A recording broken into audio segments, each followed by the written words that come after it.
115 වැඩ්ඩව අරගෙන තමයි ආවේ. එතකොට බලන්න මේ දෙකත් එක්ක කම්පෙයාර් කරද්දි මේ දෙකේ වෙනස මේක try කරලා හෙලෝ ඉතින් අදත් වීඩියෝ එකක් අරගෙන ආවා ලංකාවට අලුතෙන්ම ආපු මේ බ්‍රෝකෝඩ් කියන 115 වැඩ්ඩව අරගෙන තමයි ආවේ හරිම හුරුබුහුටි. ඉතින් අපි බලමු මේකේ කොච්චර පව එකක් තියෙනවද කියලා. 115ක් කියන්නේ ඉතින් ලොකු percentage එකක්.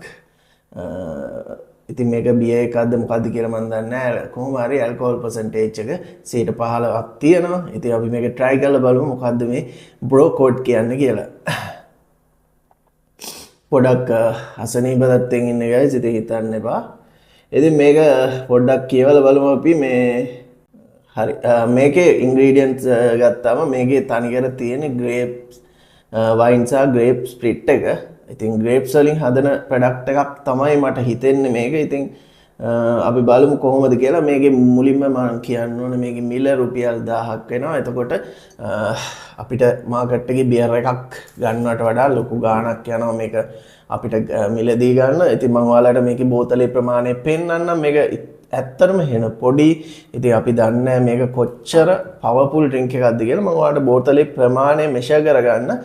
මේ තියෙන්නේ ලයන්ලගේ සාමාන්‍ය බියර් බොටලයක් 8.8 ස්ට්‍රෝං එක. එතකොට බලන්න මේ දෙකත් එක්ක කම්පෙයාර් කරද්දි මේ දෙකේ වෙනස. ඉතින් මේ බොටල් එක රුපියල් 1000ක් වෙනවා 115යි කියලා ගහලා තියෙනවා ඉතින් percentage එක. ඉතින් ඕගොල්ලන්ට මෙන්න මේ වගේ හුරු බුහුටි ලස්සන බෝතලයක බ්‍රෝකෝඩ් කියලා ගහලා එනවා. ඉතින් අපි බලමු මේ බ්‍රෝව try කරලා. ඉතින් මෙන්න මේ වගේ ලස්සන මූඩියක් තමයි තියෙන්නේ. මේක මේ විදිහට ඇදලා මෙන්න මේ ආකාරයට ගලව ගන්න පුළුවන් හරිම පහසුවෙන්. අර බියර් මූඩි වගේ නෙමෙයි. ඉතින් හරිම පහසුවෙන් මේක ගලව ගන්න පුළුවන්. ඉතින් අපි මේකේ මුලින්ම ඇරෝම එක බලමු. අද හිමිරිසාව හින්දා ලොකු සුවඳක් එන්නේ නැහැ. මට නිකන් ස්ට්‍රෝං සුවඳක්ම තමයි එන්නේ. අපි බලමු මේකේ කලර් එක කොහොම වෙයිද කියලා. දාගෙන මම මේක මෙහෙමම දාගන්නවා. ඔයාලට පේනවා මේ බියර් එක තරම් ලොකු කාබන් ඩයොක්සයිඩ් ප්‍රමාණයක් එළියට ආවේ නැහැ. ඒත් බලන්න මේක හරිම අර ප්‍රෙස් ඒ කියන්නේ අර අපි දන්න ලයින් ලාගර්ලා වගේ හරිම අර 4.5 බියර් එක වගේ කලර් එකක් තමයි තියෙන්නේ. මේක ඇතරම පොඩි අර ක්‍රීම් සෝඩා ගතියකුත් තියෙනවා. ඉතින් ඒ වගේ කලර් එකක් තමයි තියෙන්නේ. හරිම ලා පැහැති කලර් එකක්. වව් මේකේ මට එන්නේ guys තනිකර වයින් සුවඳක්. මේක නිකන් අර grapes අපි වයින් එක තියෙන්නේ අන්නේ සුවඳ එන්නේ. ඒ රහමත් දන්නේ. ඒ රහන මම කැමති නෑ පර්සනලි. ඉතින් අපි බලමු මේක try කරලා.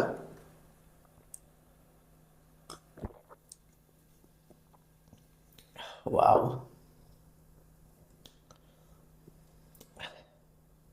මේකේ මාර ඩීප් පැණි රහක් එක්ක පොඩි අර ස්ප්‍රිට් ගතියක් තියෙනවා. මේක අර ග්‍රේප් වයින් එක තියෙන ටේස්ට් එක තියෙනවා. මේක තනිකර ග්‍රේප් වලින් හදන එකක් කියලා තමයි පේන්නේ. wow දැන් guys අද ලොකු දේවල් නැහැ. පොඩි ෆ්‍රෙන්ච් ප්‍රයිස් ටිකකුයි පොඩි අයිටම් ටිකක් තමයි බෙදගත්තේ. බලමු මේක බීලා මට කොච්චර වෙරි වෙනවද කියලා. හැබැයි මේක 115% එක සාමාන්‍ය බියර් එකක් 8.8 තියෙන්නේ. ඉතින් කොහොම වෙයිද දන්නේ. අපි බීලා බලමු දිගටම.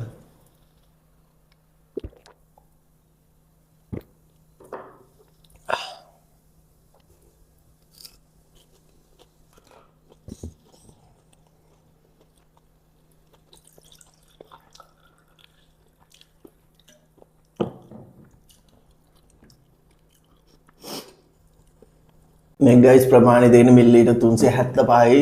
ඒ කියන්නේ ගොඩක් පොඩි. ඉතින් එතකොට ඔයගොල්ලන්ට හිතා ගන්න පුළුවන් මේක නිකන් සාමාන්‍ය අර පොඩි බීම් බෝතලයක් වගේ තමයි. මම නම් මේක බොන්න කිසිම අමාරුවක් නැහැ. පැණි රහක් එක්ක පොඩි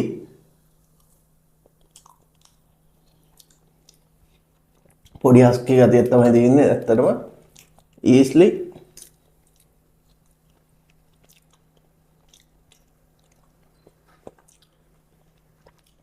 ඇත්තටම කිසිම අමාරුවක් නැහැ මෙතනින් පල්ලෙහාට දාගන්න. මට සාමාන්‍යයෙන් ගොඩක් හાર્ඩ් ලිකර්ස් බොන්න බෑ. ඒත් මේක හાર્ඩ් වුණාට බියර් එකටත් වඩා මාරම ස්මූත්.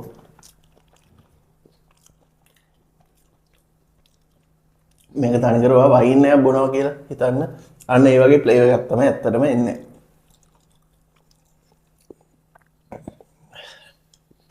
ඉතින් ඇත්තටම මේක මොකද්ද කියලා ඒගොල්ලෝ ඒ කියන්නේ මේක බියර් එකක්ද නැත්නම් වයින් එකක්ද කියලා ස්පෙෂලි මෙන්ෂන් කරලා නැහැ.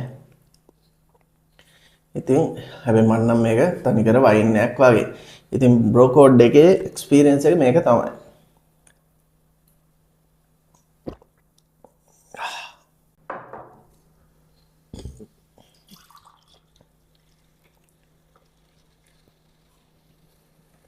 කොමදාගත්තා.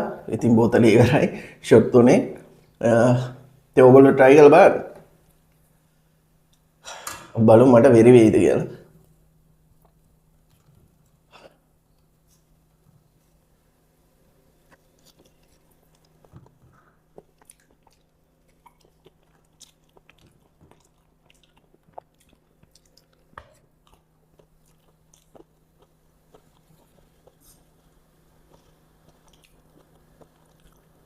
අද මම මේ වීඩියෝ එක තනියෙන් රෙකෝඩ් කරන්නේ. ඒ හින්දා ප්‍රේම් එක සමහරට ඇද වෙන්න එහෙම පුළුවන්. ඉතින් ඒක එච්චර හිතන්න එපා. ඇද වෙලා තිබ්බොත් මම මේ කෑල්ල දාන්නේ නැහැ. නෙමෙයි. ඇද වෙලා නොතිබ්බොත් මම මේ කෑල්ල දාන්නේ නැහැ. නැත්තම් මේ කෑල්ල ඔයගොල්ලන්ට අහන්න පුළුවන් වෙයි.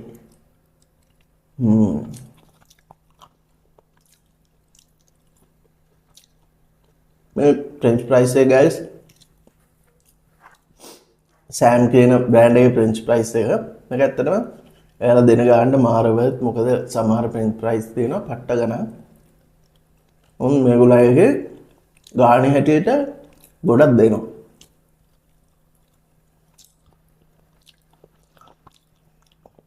ඕකේ අන්තිමට ඒක බීලා බලමු.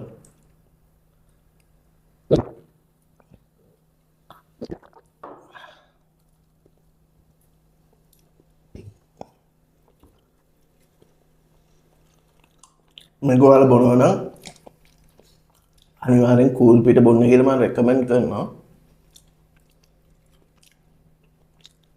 කූල් එකත් එක්ක තමයි මේ ගතිය තියෙන්නේ.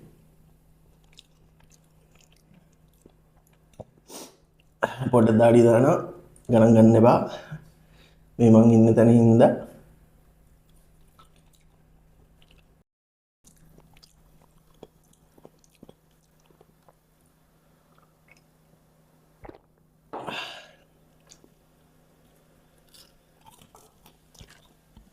මේක බැලලා කියවට පැනිම රහ නෑ. පොඩි සැර වයිබ් එකකුත් තියෙනවා. හැබැයි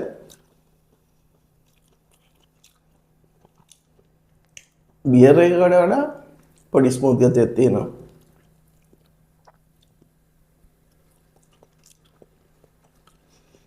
හොඳයි guys. ඉන්න මම අන්තිම ෂොට් එකක් දාගෙනම කතා කරන්න.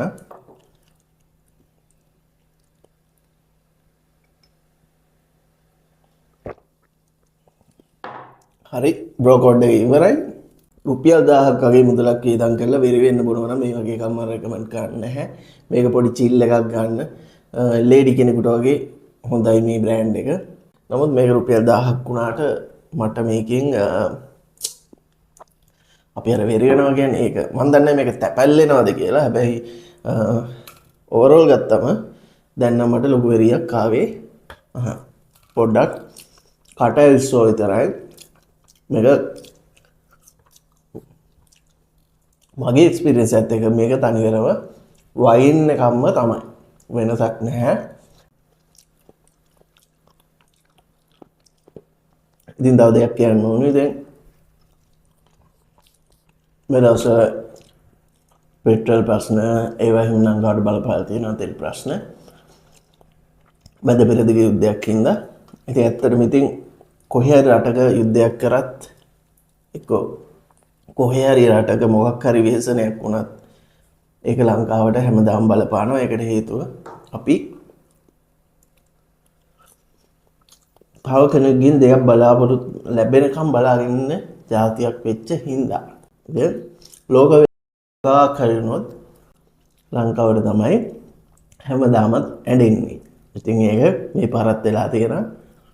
ඉතින් අපි කොහොම හරි එල්ලිලා ඉමු. යුද්ධය වෙනකම් බලාගෙන අපි අයින් වෙලා පයින් යමු පුතී වගේ. ඕක තමයි තත්ත්වය. අපේ ලංකාවේ ඉතින් හැමදාමත් යපුම් මානසිකත්වයෙන් කවුරු හරි දෙයක් දෙනකම් බලාගෙන ජීවත් වෙන්න වෙලා තියෙනවා. ඉතින් මේ රටේ පාලකයොත් එහෙමයි. ජනතාවත් එහෙමයි. ඉතින් කවදාවත් මේ රට හදන්න බෑ ඒ හින්දා එච්චරයි මට කියන්න දෙන්නේ.